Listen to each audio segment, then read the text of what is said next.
Book recommendation: Woman Who Loved Too Much, Robin Norwood. There's absolutely no difference between being addicted to relationships and to drugs. People in these relationships get just as out of control and sick physically as do drug addicts. Their lives deteriorate in just the same way.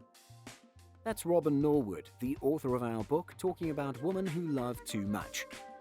Loving too much is such a common experience for many women that we almost believe it's the way intimate relationships are supposed to be.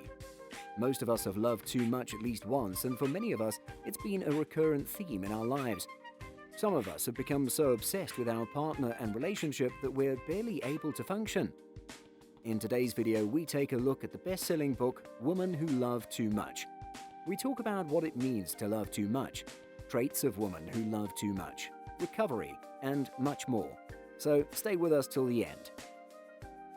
The writer Robin Norwood, born July 27, 1945, is the author of the international best-selling book Woman Who Loved Too Much, as well as Letters from Women Who Love Too Much and Why Me? Why This? Why Now? Robin Norwood is a licensed marriage and family therapist who worked in the field of addiction for 15 years. She specialized in treating co-alcoholism and relationship addiction. She lives on a ranch in the Central Coast area of California. Robin Norwood's books have been translated into over 30 languages and continue to sell worldwide. Woman Who Loved Too Much was a #1 seller on the New York Times bestseller list with over 3 million copies in print worldwide. What loving too much means. A definition. Let's start with the most basic thing. What does it mean to love too much? Robin Norwood explained this perfectly. Loving too much means obsessing about a man and calling that obsession love, allowing it to control your emotions and much of your behavior, realizing that it negatively influences your health and well-being, and yet finding yourself unable to let go. It means measuring the degree of your love by the depth of your torment. So according to Norwood, loving too much doesn't mean that you fall in love too frequently or having too great a depth of genuine love for another, as it's totally fine to deeply and genuinely fall in love with someone. Loving too much is an obsession. Signs of loving too much. According to the book, there are signs that you are loving too much. So luckily, you can easily know if you're in one of those relationships. These signs include: being in love means being in pain. Most of our conversations with intimate friends are about him, his problems, his thoughts, his feelings. You excuse his moodiness, bad temper, indifference, or put-downs as problems due to an unhappy childhood, and you try to become his therapist. You don't like many of his basic characteristics, values, and behaviors, but you put up with them thinking that if you are only attractive and loving enough, he'll want to change for you. Your relationship jeopardizes your emotional well-being and perhaps even your physical health and safety. Traits of women who love too much. The book also explains some of the traits and characteristics of women who love too much. Those traits include: you come from a dysfunctional home in which your emotional needs were not met. Having received little real nurturing yourself, you try to fill this unmet need vicariously by becoming a caregiver, especially to men who appear in some way needy. Terrified of abandonment, you'll do anything to keep a relationship from dissolving. Almost nothing is too much trouble, takes too much time, or is too expensive if it will help the man you are involved with. You have a desperate need to control your men and your relationships, having experienced little security in childhood. You mask your efforts to control people in situations as being helpful. You may be predisposed emotionally and often biochemically to becoming addicted to drugs, alcohol, and/or certain foods, particularly sugary ones. You're not attracted to men who are kind, stable, reliable, and interested in you. You find such nice men boring. Ways in which women help their men. Let's expand on point number 4 from the previous list. The theory behind all this helping is that if it works, the man will become everything you want and need him to be, which means that you will win that struggle to gain what you've wanted so much for so long. While we are often frugal and even self-denying on our own behalf, we'll go to any lengths to help him.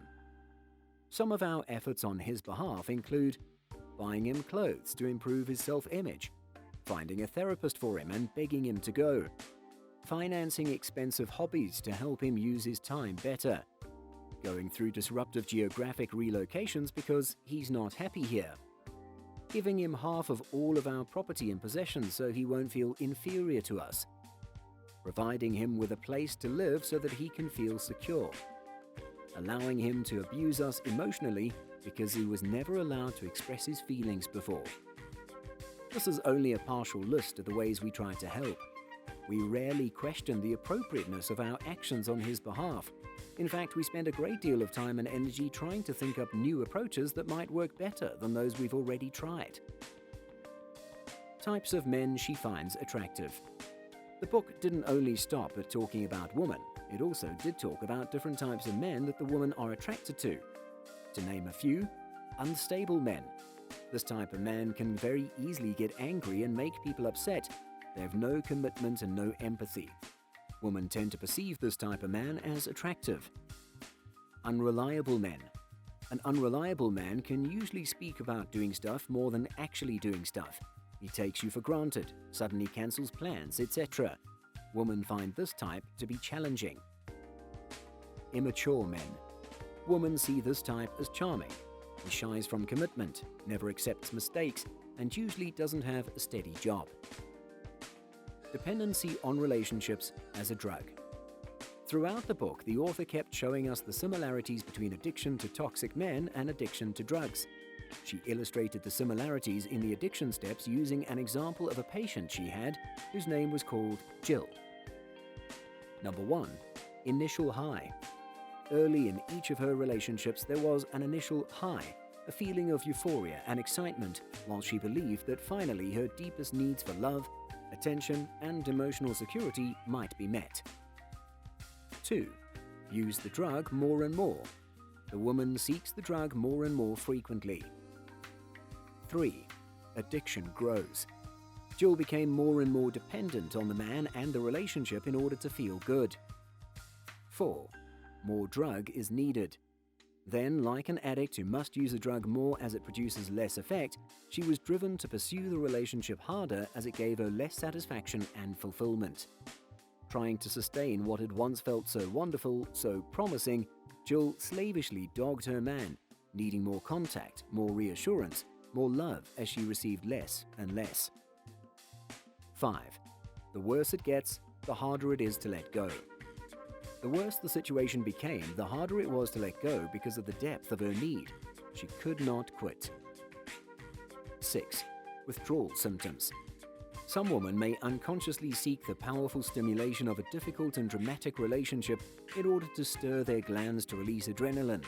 But when the strong stimulant of involvement in an unhealthy relationship is removed, either because the relationship ends or because the man begins to recover from his problems and to relate to her in a healthier way, a woman of this type will usually sink into depression. Steps of recovery. Luckily for us, the writer didn't leave us in a dark place. She provided hope. Robin Norwood did provide ways in which we can recover and get better.